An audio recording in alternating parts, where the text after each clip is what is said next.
ಕರ್ನಾಟಕದ ಆಧ್ಯಾತ್ಮದ ಇತಿಹಾಸದಲ್ಲಿ ಆದಿಚುಂಚನಗಿರಿಯು ಬಹುದೊಡ್ಡ ಕೊಡುಗೆ ನೀಡುತ್ತಿದೆ. ಅಸಂಖ್ಯಾತ ಮಕ್ಕಳಿಗೆ ಅನ್ನ, ಅಕ್ಷರ, ಆಶ್ರಯ ನೀಡುವ ಮೂಲಕ ಆದಿಚುಂಚನಗಿರಿಯು ಇಡೀ ವಿಶ್ವಕ್ಕೆ ಮಾದರಿಯಾಗಿದೆ. ಆಧ್ಯಾತ್ಮದ ಶಿಕ್ಷಣದ ಜೊತೆಗೆ ಸರ್ವರಿಗೂ ಆರೋಗ್ಯ, ಶಿಕ್ಷಣ ನೀಡಬೇಕು ಎನ್ನುವ ಉದ್ದೇಶದಿಂದ ಇದು ಅವಿರತವಾಗಿ ದುಡಿಯುತ್ತಿದೆ ಎಂದು ಕೇಂದ್ರ ಕೈಗಾರಿಕೆ ಮತ್ತು ಉಕ್ಕು ಸಚಿವ ಎಚ್.ಡಿ. ಕುಮಾರಸ್ವಾಮಿ ಹೇಳಿದ್ದಾರೆ.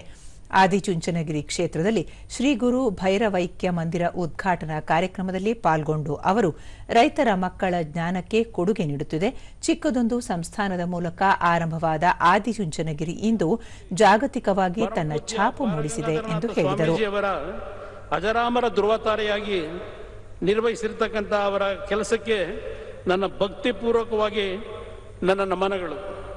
ಅನ್ನ, ಅಕ್ಷರ, ಆಶ್ರಯ ನೀಡುವ ಮೂಲಕ ಅಸಂಖ್ಯಾತ ಬಡ ಮಕ್ಕಳ ಪಾಲಿಗೆ ಜ್ಞಾನದ ಬೆಳಕಾಗಿ, ಅಸಂಖ್ಯಾತ ಬಡ ಕುಟುಂಬಗಳ ಪ್ರತ್ಯಕ್ಷ ದೈವವಾಗಿ ಮಹಾಸ್ವಾಮೀಜಿ ಅವರು ನಮ್ಮ ಹೃದಯಗಳಲ್ಲಿ ಶಾಶ್ವತವಾಗಿ ನೆಲೆಸಿದ್ದಾರೆ.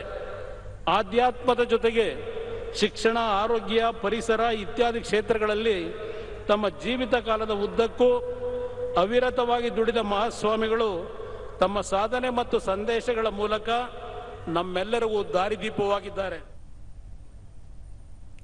ಡಾಕ್ಟರ್ ನಿರ್ಮಲಾನಂದನಾಥ ಸ್ವಾಮೀಜಿ ಪ್ರಧಾನಿ ನರೇಂದ್ರ ಮೋದಿ ಅವರು ದೇಶದ ಅಭಿವೃದ್ಧಿಗಾಗಿ ಅಗಾಧವಾಗಿ ಶ್ರಮಿಸುತ್ತಿದ್ದು, ಇಡೀ ವಿಶ್ವದಲ್ಲಿ ಭಾರತ ಇಂದು ಮಿಂಚುತ್ತಿದೆ.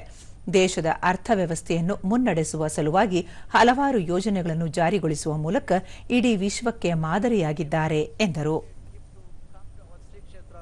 For last 10 years is because of that to satisfy and to realize the desire of all our devotees. He has come once again wholeheartedly welcoming to our Sri Kshetra Adichunchanagiri and introducing to all our devotees. I conclude my words beseeching Lord Kalabhairveswara blessings upon him.